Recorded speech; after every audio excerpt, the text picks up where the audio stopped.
Hi Libra, welcome pa sa ating channel at ito ang inyong Monday Gabay Tarot reading for October 2024.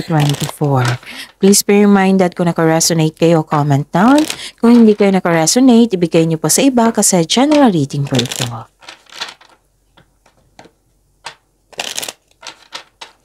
This is for you Libra ngayong October 2024.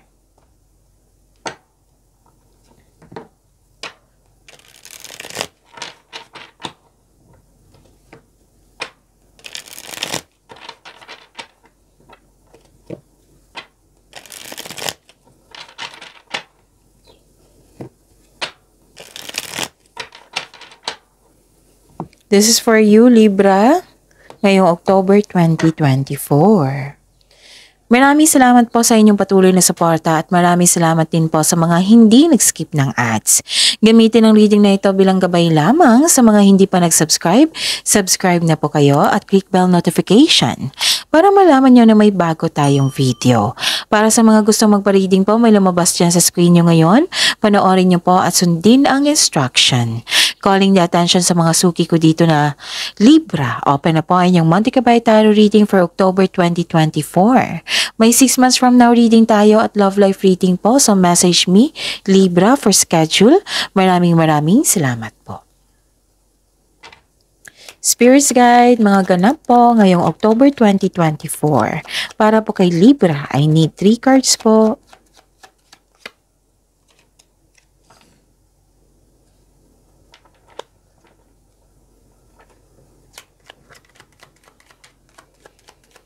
Para kay Libra, October 2024.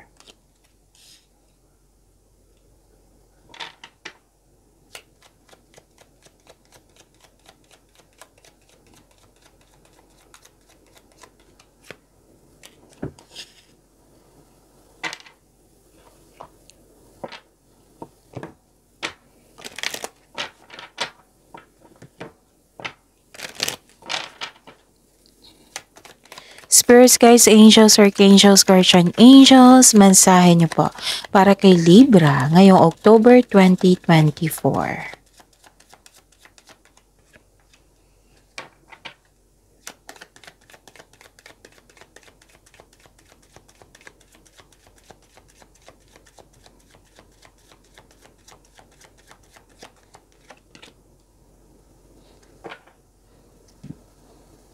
Okay.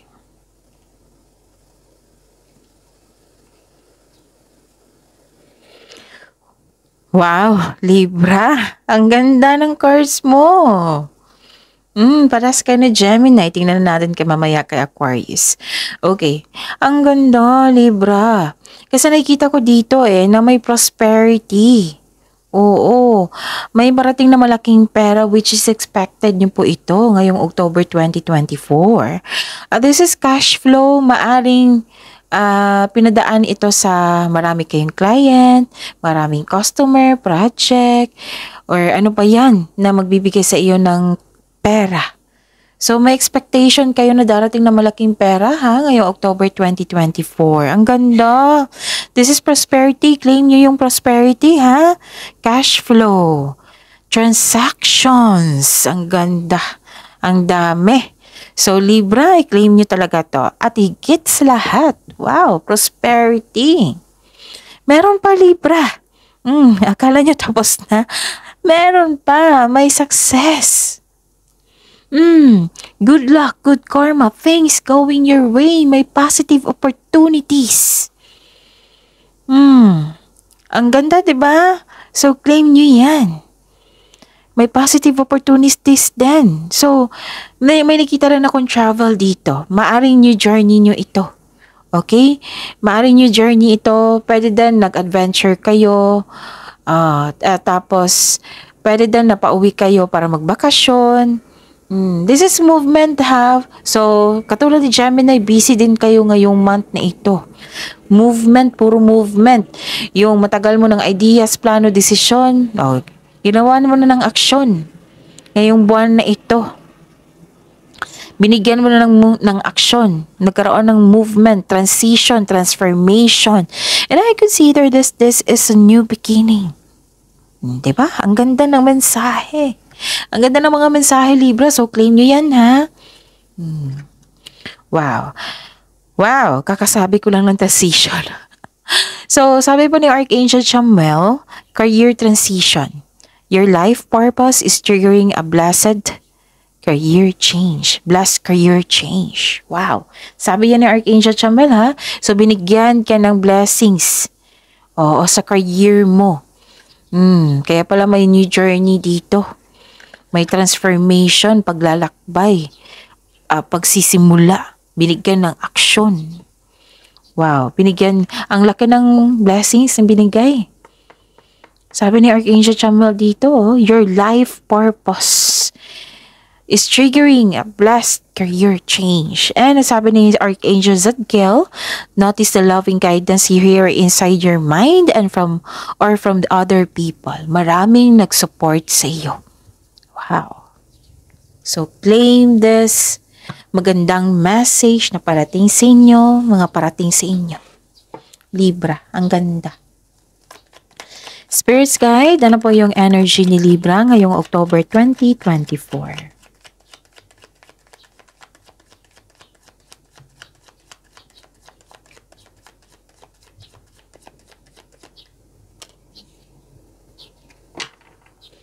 And the clarification of this card po.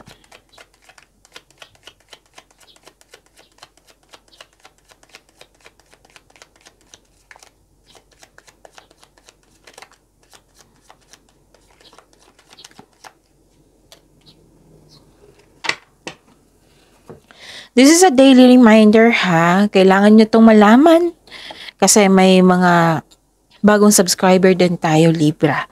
So, kailangan din lang malaman para fair, para hindi nyo makalimutan, para hindi kayo malito or maguluhan. Panoorin nyo po yung last 4 days kabay tarot reading kung kailan nyo to napanood. Kasi monthly to eh. October 2024. Like for example, napanood nyo ito ngayong October 5, 2024. Panoorin nyo po yung October 4, 3, 2, and 1. Kung may nakita kayo or narinig kayong repeating message, kailangan nyo po iyan bigyan ng atensyon. Kung maaari po, bigyan nyo po ng solusyon at aksyon. Again, calling the attention sa mga suki ko dito na Libra, open na po ang inyong monthly kabay tarot reading for October 2024. May 6 months from now reading tayo at love life reading po. So message me Libra for schedule. Maraming salamat po. Okay, what is your energy? Wow. A satisfaction and abundance. So this is a clarification of your cards here. So, claim nyo tong satisfaction and abundance, ha? Pwede na may natapos kayong project. So, basta nakita ko yung happiness mo dito. Okay? This is overflowing abundance. Thankful ka sa mga biyayang natanggap mo. Okay? So, successful and satisfied ka sa buhay. May reminder lang ang card nyo dito. Libra. Mag-ingat kayo. Oo, katulad ni Gemini, kung sa mga cross-watcher dito na Gemini, di ba, may distraction din doon.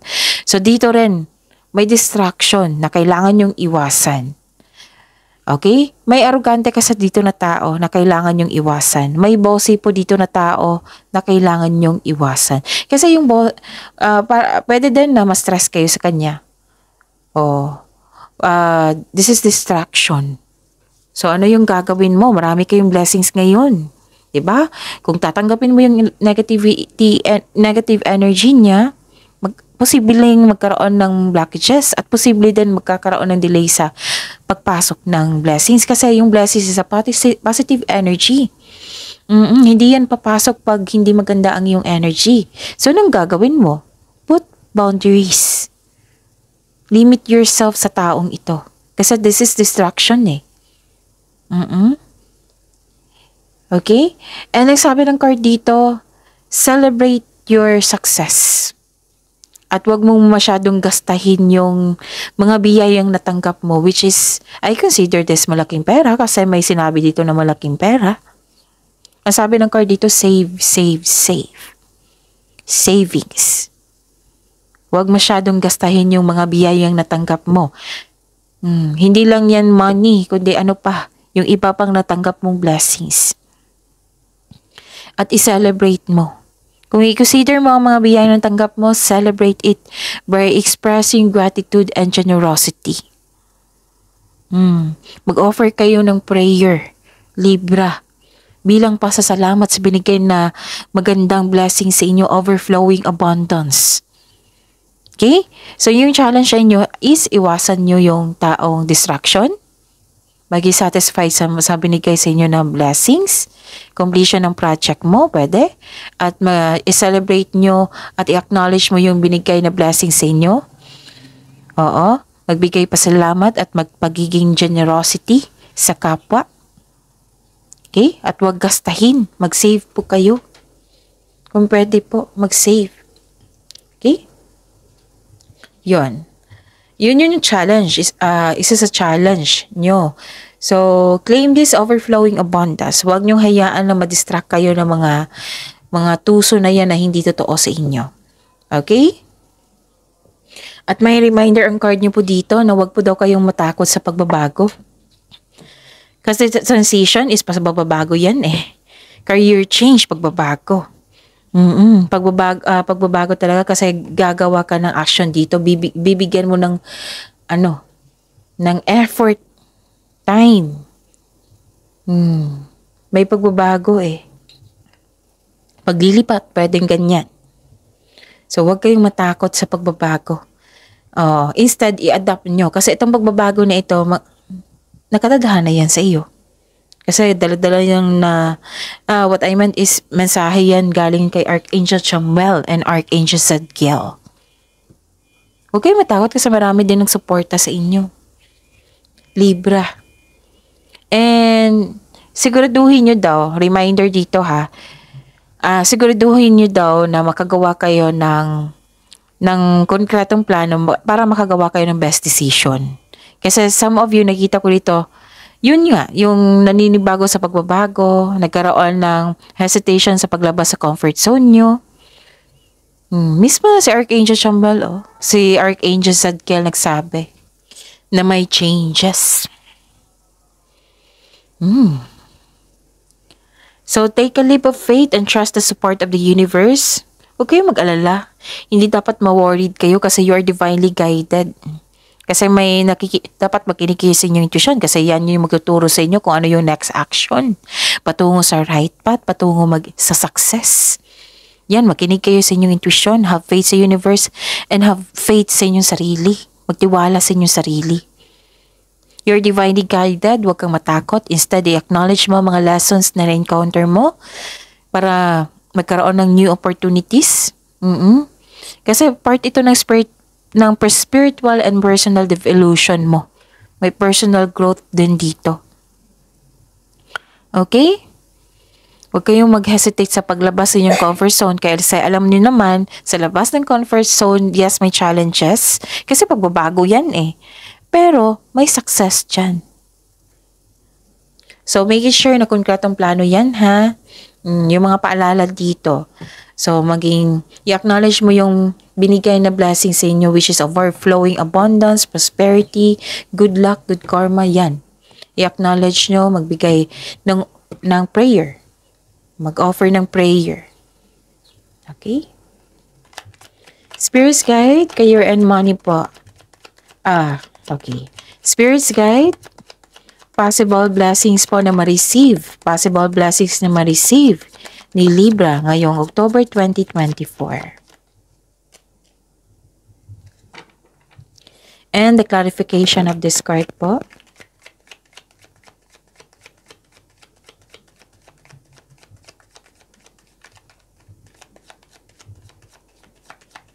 Possible blessings to ha, na ma-receive ngayong October 2024. Okay. Libra.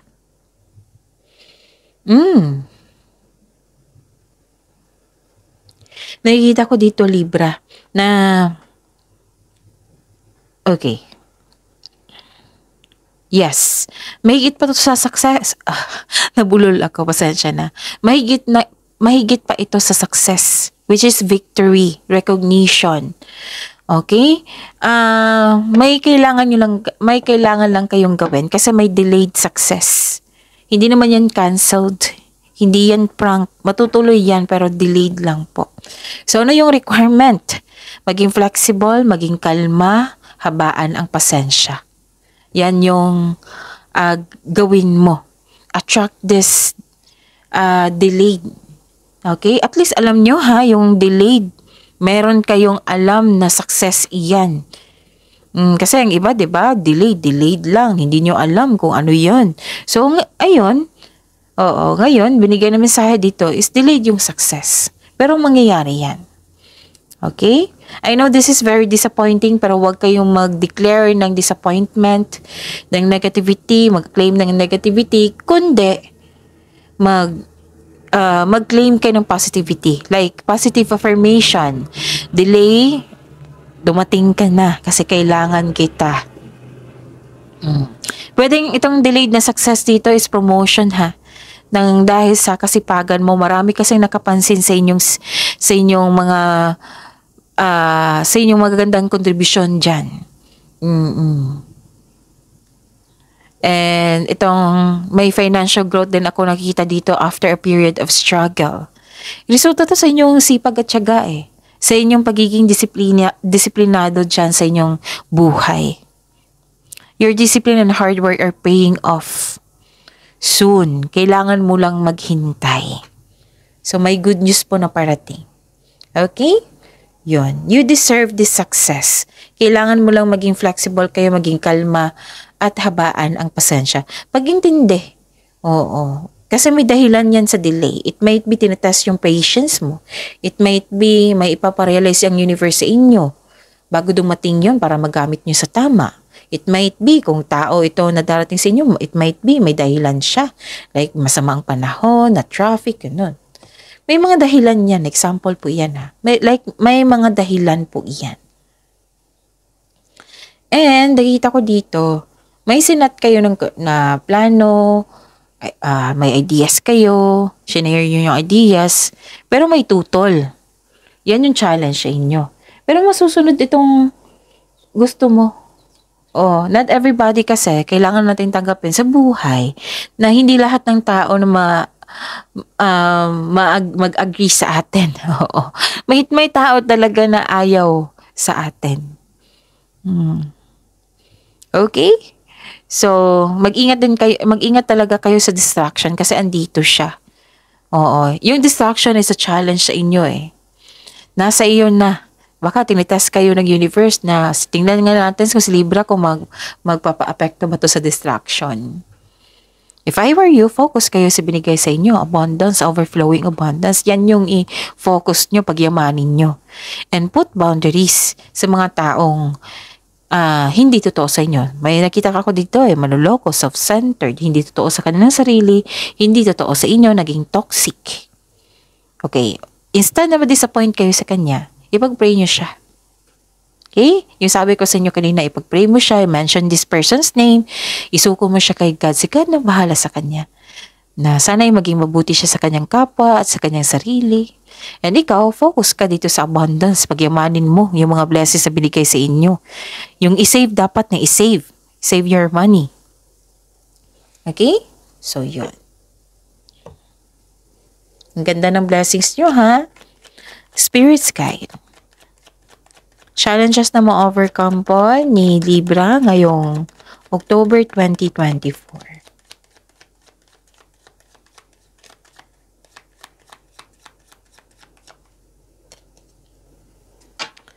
And the clarification of this card po.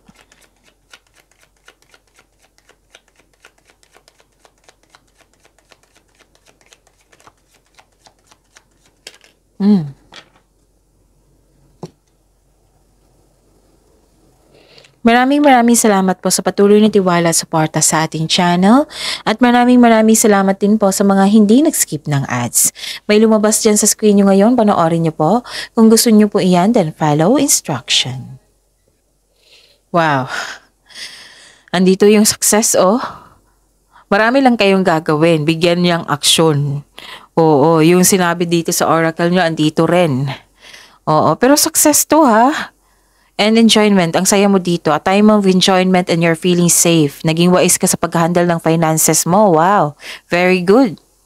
That is a I consider na challenge to sa iyo, yung pag-save ng money nyo, pag-handle ng kaperahan nyo. Kasi matatempt ka eh. Ang laki nito, igasta natin. 'Di ba? So, yun, naging wais ka na sa pag-handle ng yung finances. Hindi ka rin madamot at the same time, masaya ka makatulong sa kapwa mo. Nagpaplano ka magbakasyon. Libra. So, this is, ilang beses na lumabas dito. This is a repeating message. You deserve to be happy. Kasi, lahat ng tinanim mo nagbo-bloom. Lumabas din yung luck dito. Diba? May sabi ako sa inyo dito kanina, good luck, good karma. Andito rin. So, I consider this is your lucky month. Libra. Wow. Financial security is yours. Kailangan mong mag-relax dito. You deserve you deserve to have vacation. Kasi may natapos eh. Nagtagumpay ka. Some of you nag-decorate, nag-renovate ng bahay. Consider itong challenge eh kasi 'di ba? Minsan consumption yung pag-renovate ng bahay, 'di ba? So, yun, nagde-decorate or nag-renovate ka ng bahay, pwede din nagbakasyon talaga kayo. Kasi nag-focus kayo sa, what I meant is focus on what brings you the most peace. Yun. You've been doing you've been doing a great job to love yourself. So, mga single dito, may parating na romantic partner sa inyo. And sa mga buhay mag-asawa, sa mga may relasyon, yun nga, busy kayo sa kakadecorate, kakaplano para sa bahay, may project kayo. Pwede din nagbakasyon kayo ngayon. Okay. So, you deserve this success, ha? Ilang beses na lumabas itong success na ito, i-claim nyo na yan. Libra. Okay. Okay. So, yun. Makinig sa inyong intuition. Iwasan mag-overthink. Iwasan nyo mag-overanalyze. Yan yung challenge nyo. Pero ma-overcome nyo ito. Okay? So, claim this blessings na sobrang dami. Oo. So, pagyamanin nyo yan, ha? Mag-save din kayo, Libra, para sa ikakabuti yan. Para sa inyong future yan. So, claim positivity. Do not attract negativity. Positive affirmation na kailangan. I am loved, I am healthy, I am blessed, I am safe, and so on. See you tomorrow, Libra. Please like, subscribe, and click the button for notification para updated po kayo sa daily tarot reading natin. Maraming salamat po.